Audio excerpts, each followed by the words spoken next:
అందరికీ నమస్కారం. ఓం శ్రీ గురుభ్యో నమః.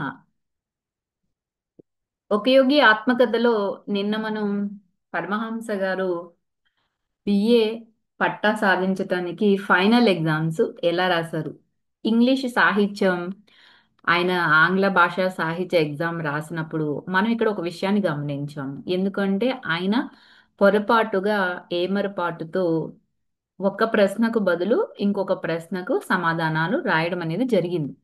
ఇక్కడ మనం కూడా ఇంతేనండి. జీవితంలో ఎన్నో టెన్షన్స్, ఎంతో బిజీ లైఫ్ అంతా.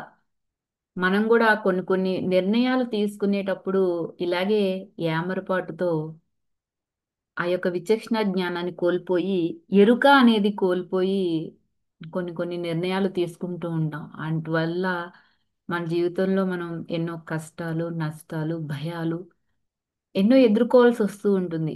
అందువల్ల మనం ఏ ఒక్క నిర్ణయాన్ని తీసుకునే ముందైనా సరే ప్రశాంతంగా కూర్చుని ఆలోచించుకుని ఒకటికి 10 సార్లు. ఎందుకంటే ఆలోచించుకోవడంలో టైం వేస్ట్ అయినా పర్వాలేదు, కానీ నిర్ణయాలు తీసుకుంటే తొందరపాటుతో ఎన్నో నష్టాలని మనమే ఎదుర్కోవాల్సి వస్తుంది, కష్టాలను కూడా. అందువల్ల ప్రతి ఒక్కరూ కూడా ఈ ఒక్క విషయం నుంచి ఈ యొక్క జ్ఞానాన్ని మనం అందుకొని మన జీవితంలో మనం చక్కగా దాన్ని ఆచరించుకుందామండి. ఎందుకు అంటే ఎప్పుడొకప్పుడు ఏదో ఒక విషయాల్లో మనం కూడా తప్పులు పొరపాట్లు చేసిన వాళ్ళమే తర్వాత రియలైజ్ అవుతాం. కానీ ఏదో సామెత చెప్పినట్టు చేతులు కాలేక ఆకులు పట్టుకుంటే ప్రయోజనం ఏమీ లేదు కదా. కాలకుండా చూసుకుంటే దేన్ని పట్టుకోవాల్సిన అవసరమే లేదు. అదనమాట. ఈయన వెంటనే ఎప్పుడైతే తన తప్పుని తెలుసుకున్నాడో అప్పుడు బాధను చెప్పుకోవడానికి గురువుగారి దగ్గరికి పరిగెట్టుకు వెళ్ళిపోతాడండి ముకుంద. వెళ్ళిపోతే ఆయన ఒకటే చెప్తారు గురువు గారు, నువ్వు హుషారుగా ఉండు. ఎందుకంటే ఏది ఏమైనా జరగని అంతరిక్షంలో సూర్యచంద్రులు తమ స్థానాల్ని మార్చుకోవడమైనా జరగవచ్చేమో కానీ డిగ్రీ సంపాదించడంలో నువ్వు మాత్రం ఫెయిల్ కావడం జరగదని చెప్తారండి. అలా చెప్పాక ముకుందుడి యొక్క మనస్సు ఎంతో ప్రశాంతత చేకూర్చుకుంటాడు. మళ్ళీ అనిపిస్తుంది, గణిత శాస్త్రం ప్రకారం చూస్తే మళ్ళీ పాస్ అవ్వగలనా అనిపిస్తుంది ఇంకి. మళ్ళీ అలా ఆకాశంలోకి చూస్తాడండి. సూర్యుడు దినరాజు తన మామూలు కక్షలో చాలా సురక్షితంగా కనిపించాడు. ఈయన పాంతీకి చేరుకుని వెళ్ళేటప్పటికి ఒక సహాధ్యాయుడు ఈయన చెవిలో ఒక మాట వేస్తాడండి. ఏంటి అంటే, ఇంగ్లీషు సాహిత్య ఎగ్జామ్ ఏదైతే ఉందో దాంట్లో పాస్ కావటానికి రావాల్సిన మార్క్ అంటండి మొట్టమొదటిగా ఈ సంవత్సరమే తగ్గించారని ఆయన చెవిలో ఊతాడు. ఎంతటి అదృష్టమో, ఎంతటి ఆనందమో కదా నిజంగానే అసలు.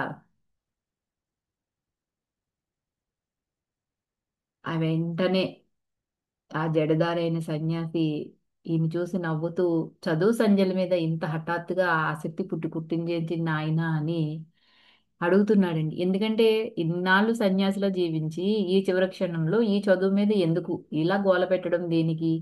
పరీక్ష రాయటానికి, పాస్ అవ్వడానికి రావాల్సిన మార్కు ఇప్పటికే 33 తగ్గించడం మాత్రం నిజము అని చెప్తారనమాట. ఆనందంగా నాలుగే నాలుగు ఉరుకుల్లో ఆయన గదికెళ్ళి పడతారండి. మోకాళ్ళ మీద వాలి ఆ పరమేశ్వరుని, ఆ గణిత శాస్త్ర పరిపూర్ణతలకు జోహార్లు అర్పించుకుంటారు. ఇదే కృతజ్ఞత అంటే. రమేష్ ద్వారా తనకి దారి చూపిస్తున్నట్టు స్పష్టంగా అనుభవమవుతున్న ఒక ఆధ్యాత్మిక శక్తి ఉనికి స్పృహలో ఉండటంతో ప్రతిరోజు ఈయన ఎంతో ఆనందంతో పులకితుడయ్యాడండి. బెంగాలీ భాష కోర్సుకు సంబంధించిన పరీక్ష విజయంలో చెప్పుకోదగ్గ సంఘటన కూడా ఒకటి జరుగుతుంది. ఏంటి అంటే ఒకనాడు పొద్దుట ఆ కోర్సులో ఈయన చదువు చెప్పమని రమేష్ పరీక్ష హాల్కి వెళ్ళడానికి బోర్డింగ్ హౌస్ నుంచి బయలుదేరుతూ ఉండగా ఈయన పిలుస్తాడు. ఇంకో ఫ్రెండ్ చెప్తాడు, రమేష్ నీ కోసం అరుస్తున్నాడు అని, వెనక్కి వెళ్ళు అని చెప్తున్నాడు.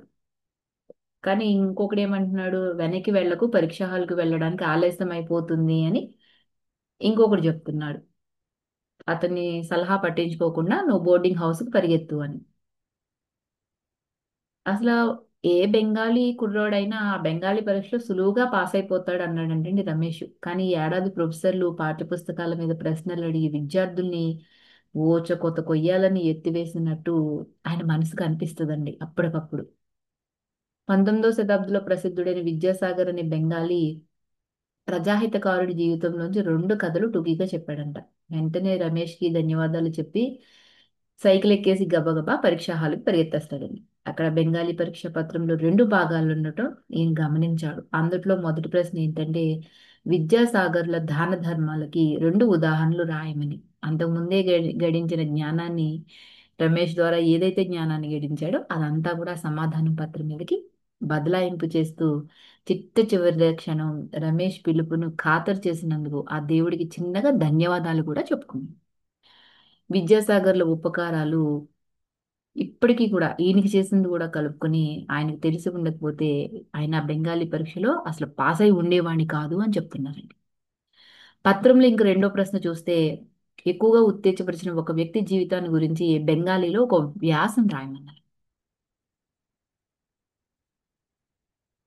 ఇక నా కథా వస్తుకు నేను ఎన్నుకున్న వ్యక్తి ఎవరో మీకు చెప్పనక్కర్లేదు అని చెప్తున్నారు. ఎందుకంటే పేజీ వెంబడి పేజీలు వెంబడి వాళ్ళ గురుదేవుల స్థుతితో నింపేస్తూ రాసేసారండి. ఆయన ఉపదేశాలు ఏవైతే ఉన్నాయో వాటిని కాగితాలు నింపేస్తానని గుడుక్కుంటూ చెప్పిన జోస్యం ఏదైతే ఉందో అది నిజమవుతుందని గ్రహించి మనస్సులోనే చిన్నగా నవ్వుకున్నారంటండి.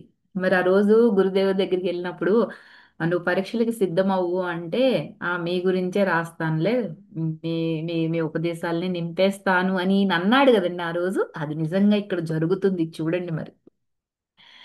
తత్వశాస్త్రంలో ఈయన కోర్సు గురించి రమేష్ని అడగబుద్ధి కాలేదంట.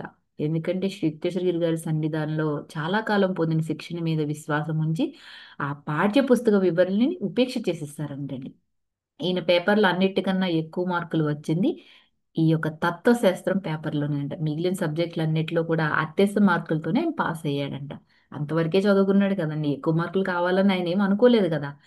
ఎంతో స్వార్థరహితంగా వీళ్ళ స్నేహితుడైన రమేష్ ప్రశంసనీయమైన శ్రేణిలో పట్టం పొందటానికి ఆ రాయడానికి ఈయనకి ఎంతో ఆహ్లాదకరమైన విషయం నాకు అని చెప్తాడు. ఈయన లాస్ట్కి ఆ పట్టభద్రుడు అయ్యి ఆ డిగ్రీ పుచ్చుకున్నందు వాళ్ళ నాన్నగారు ముసిముసి నవ్వులు నవ్వుకున్నారంట. నువ్వు పాస్ అవుతానని నేను అనుకోలేను ముకుందా అని ఉన్నమాట కూడా చెప్పేస్తారంట వాళ్ళ నాన్నగారు మనసులో.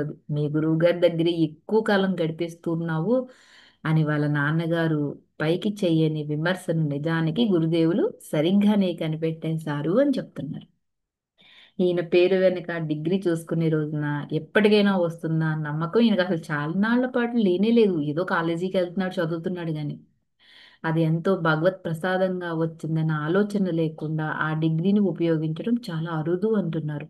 ఏదో నిగూఢమైన కారణాల వల్ల ఆయనకి ఆ డిగ్రీ ప్రసాదించడం జరిగింది.